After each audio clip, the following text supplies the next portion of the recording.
This is CPM Precalculus Chapter 2, number 117. Find the value of x for each triangle. So part A, we are given a triangle right here, and we are given two sides of the triangle, or actually we're only given one side of the triangle, two angles, right? And we want to find this side. So it's not a right triangle, so we can't use any properties of right triangles, but we do have the law of sines and the law of cosines. And since we have one angle given, right, and the opposite side, and another angle, we can find the opposite side using the law of sines. Okay, so the law of sines relates sine of angle A over A equal to sine of angle B over little b equal to sine of angle C over little c. Remember, when we label our triangle, A, B, C are the vertices, opposite of B is little b, opposite of A is little a, opposite of C is little c. So we can see right away we can use this part of the equation, sine of angle B over little b equals to sine of little c over little c. Because we know already side B, so we know B here. We know not A, we know C, and we know little c. So we want to solve for little b is x, right? So we can even write that as our equation, sine, and I could write instead of b, I could write 50 degrees over x, because little b is x, equals to sine of angle C, 35 degrees, over little c is 6. Alright? And now we want to solve for x.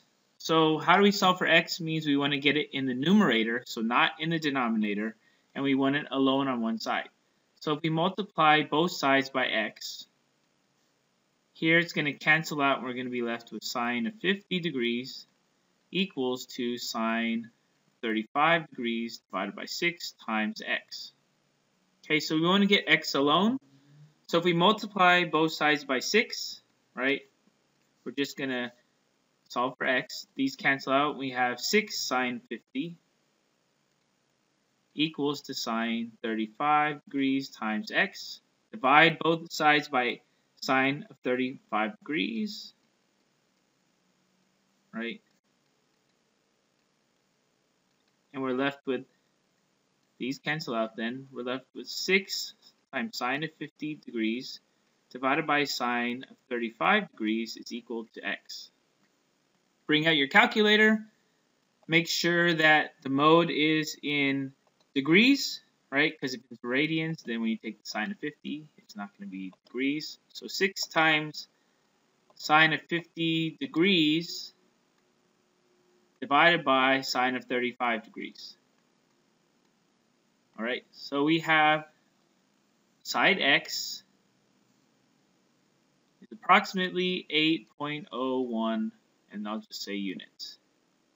Alright, box the answer, and let's move on to part B. Okay, let's clear this. Part B, we have a different triangle, and we have only one angle this time, and we have two sides. So we have 2 of 3 sides. We want to find the third side. So this, we're not given a side and the opposite angle, right? So we can't use the law of sines, but if you look here, we can use the law of cosines. So the law of cosines,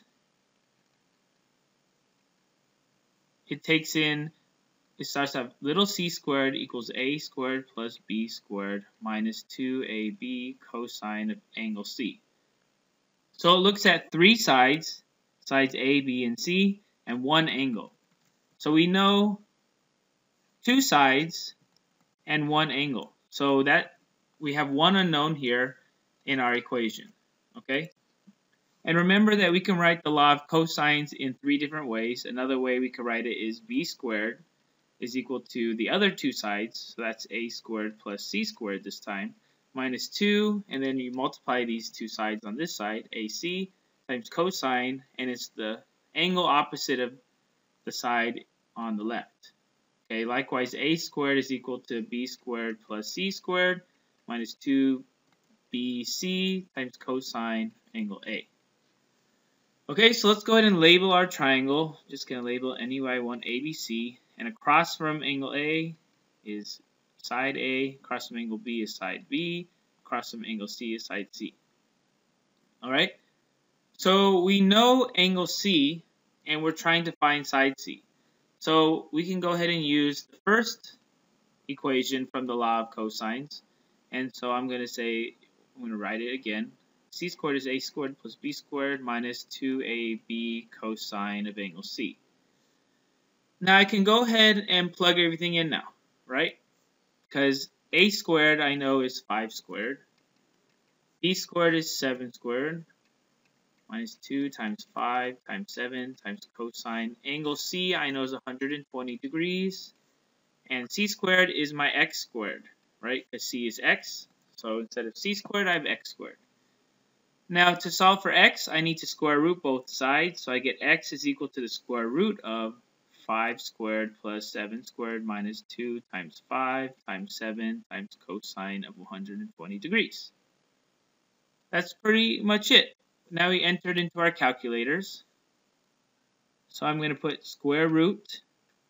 In parentheses, I'm going to put 5 squared plus 7 squared minus 2 times 5 times 7 times cosine of 120 degrees, right? And equals, so x here, let's put away the calculator. The side x here is approximately, oops, I just forgot what it was too, so I'm going to push enter again, is equal to 10.44, and since it's the side, I'm going to say units. Okay, so x is approximately 10.44 units, and to find it, we use the law of cosines. Alright, so this ends CPM Precalculus Chapter 2, number 117.